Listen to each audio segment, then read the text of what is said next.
with his silly grin and no political statement, James Earl Ray with no apparent reason to have even been a patsy or involved with Martin Luther King. A more of a reason for Sirhan because of his being kicked out of Palestine when Israel became a nation. I could see where he could be talked into believing that Robert Kennedy was favoring Israel. But the other major crimes, what we call the senseless crimes, which aren't senseless at all, always motiveless and always senseless, do have a reason, and they affect our thinking. They affect the candidates that are coming out, and they can use terrorism as one of their big selling points. I've predicted for quite a while that the counterintelligence military, the Phoenix program that worked in Vietnam in terror and fear, is operating in the United States. Their most dramatic action was kidnapping Patty Hearst and forming the SLA. And they started setting that up in 1972.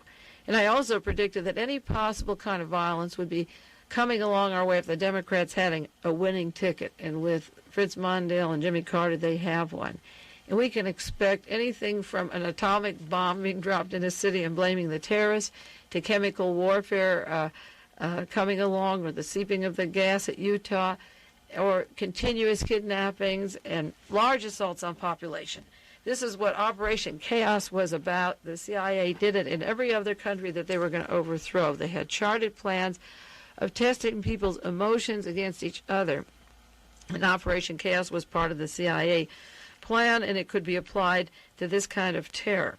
Both parties are running against each other in November, the Republicans and Democrats. Because of the scandals of Watergate, the Republicans can't run on law and order after Richard Nixon and Spiro Agnew and the new FBI burglaries and so forth, but they could run on domestic terrorism and not condoning the violence and being strong against this type of thing. In the meanwhile, these candidates can get a lot of television time. They're very eminent. Ronald Reagan is directly linked to the military LEAF plan, the Garden Plot, the martial law plans that would be used in cases where we get upheaval. He's, in fact, just recently, this last week, he was named by Warren Hinkle as being part and parcel of, in quotes, the next layer of Watergate politics in California. Warren Hinkle was a former editor of Ramparts magazine, and he's written some books. And just this week, this Sunday, in the San Jose Mercury, he said Ronald Reagan has links with the police, the FBI, and, in quotes, an entire private industry of agents breaking in, turning in information to police. He made the prediction that Reagan's story, when it unfolds with regard to illegal scandals in the state of California, will make Nixon look like a Quaker saint. And it's this kind of link of Ronald Reagan to the UCLA school to want to study the causes of violence, and to the counterintelligence group that was here when he was governor of California before Jerry Brown came in, that we have to watch. That's why we have to watch the past violences that I briefly ran down with you, and then we have to watch the current kidnapping, because these things were planned for the 1976 elections and on after that, I'm absolutely convinced. Not only was the news taken off about Jimmy Carter and the interest went to these children at all levels, national and local, but out of the mothballs came the U-2 spy planes. They're used domestically now, in quotes, to fight fire. The U-2 was called in to find the bands or the bus of the children, and helicopters were buzzing over Carmel Valley the other evening. Just the school bus that was located was 200 miles away from where I live. But over my home and people who live in Carmel Valley, we had military fighting planes with full lights out on and fighting equipment brought out that cost thousands of dollars, fly over the hills here when they already had located the van. And out came the National Guard that has been prepared for food riots and domestic riots and martial law that are working at Camp Roberts. And the point is that this was a military operation calling out the U-2, calling out the National Guards and the Special Police. Not that it didn't warrant it to find these people, but the point is that the bus driver and the children were found without them. And yet all this military hardware doesn't locate them. The children dug their way out without any help. The U-2 and the military hardware and the National Guards didn't do one thing to save the lives of these people up to that point. They saved their own lives. And you have to ask yourself, how much domestic military hardware do we need when these people not only dug their way out, but there was a tip-off on the telephone telling them to go to the Livermore dump area, which I'll read to you. Another thing that happened at this kidnapping time was that the FBI was headlined in the news for being in disarray. The same evening that the kidnappers were being located, the FBI had press conferences, Mr. Clarence Kelly, Charles Bates from San Francisco, assuring us that they were right on top of it. But along with the FBI being the great protector of these farm children or anybody else, the FBI Associated Press story said that they're under siege. Investigators versus investigators. And the same day we read that one FBI agent in New York named Joseph Furrer, F-U-R-R-E-R, took the Fifth Amendment 80 times in a court trial in New York City regarding FBI burglary, wiretapping, mail tampering, and other harassments. There also was an AP Wire story saying that the Justice Department report of the FBI could, in quotes, be more devastating than recent congressional inquiries. And it also goes into kidnappings. So while the FBI is being smeared, and in the same evening that the second top agent under the FBI was fired by Mr. Clarence Kelly, the FBI was getting the press coverage of helping out with the children with their kidnapping in Chowchilla. The FBI got into the case. As soon as the children were found, the FBI got out of the case. The people up there are indignant. They want them to help find the kidnappers and bring this thing to a halt and end this terrorism because they've been told it's going to happen again. There's an article in the San Francisco Chronicle today. FBI agent in charge, Charles Bates, said that there were no federal laws that so far that have been violated, so that his office is closing the investigation of the kidnapping of the children, the bus driver. But Madera County Sheriff Bates, this is another Bates, who was a former FBI agent, was highly critical of the FBI withdrawing from this case. He said it left him with only 47 men in his department, and he sent a telegram to Attorney General Edward Levy saying that they left a vacuum that they couldn't fill, and it taxes the resources of this small county and the state of California, and it hinders their investigation. Now, if this was the first time that the FBI hindered an investigation, I wouldn't bother mentioning it on this particular program, but I think almost every week on Dialogue Conspiracy, I bring up instances where the FBI hinders investigations. So one has to ask themselves, are they doing this to protect possible agents of theirs, such as those in the Emil Zapata arrest up in the Bay Area that were supposed to be radicals bombing the Safeway and the electric companies, and turned out that two of them had been informers working with the FBI. Now, the public officials come out of mothballs. As I say, it's an election year, and it gives them a very good, strong point on not condoning violence and terrorism in America.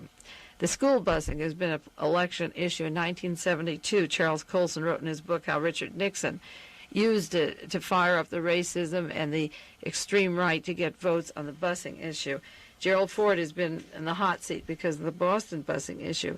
So in a case like this where white men take children on a rural road, you can end all long-distance busing, and it doesn't appear to be racism, even though the black and white children who gain advantage from busing aren't considered. The next step will be can't have guards on every bus. We can't send them long distance. Nothing is safe. So the school bus trip is very important. And then there's dangers of having police or guards on school buses. When LaGuardia Airport was bombed in December 75, every locker in almost every airport in San Francisco was closed, and you couldn't leave packages there, and there are police all over the airports.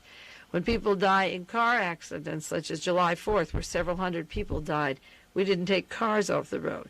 People die in boating accidents. We don't take the yachts off the harbor. When Francis Tavern was bombed in New York City, we didn't close every restaurant. But the airports, the roads, the false bombing scare at the Greyhound stations, the school buses here, every method of transportation would be closed off with security guards so that even people who want to leave this country eventually or go from one city to another will not have the method of getting through these stations by placing these guards. It can't be that these are life-saving devices, because we're losing lives in a lot of other areas, such as even adding chemicals to food and in factories and polluting the air. But the methods of transportation are being cut off in our little local Carmel Monterey airport. There are 3 fully clothed, obvious, visible policemen, plus many other security people in a little dinky airport like this where nothing is happening. So when you take school buses or commercial buses, airports, and close them off on the basis of this losing lives where they're not interested in lives in other places. You have to wonder whether school children will have armed guards and a security system will come over on the street that provocateurs have instigated. Now, the children were taken without any messages. There were no written messages on this type of kidnapping. And we heard references over the past week from several books written years ago about kidnapping. But we didn't hear anything about the Manson family. And when I say Manson, I don't mean Charles Manson. I mean the people that were behind that entire operation.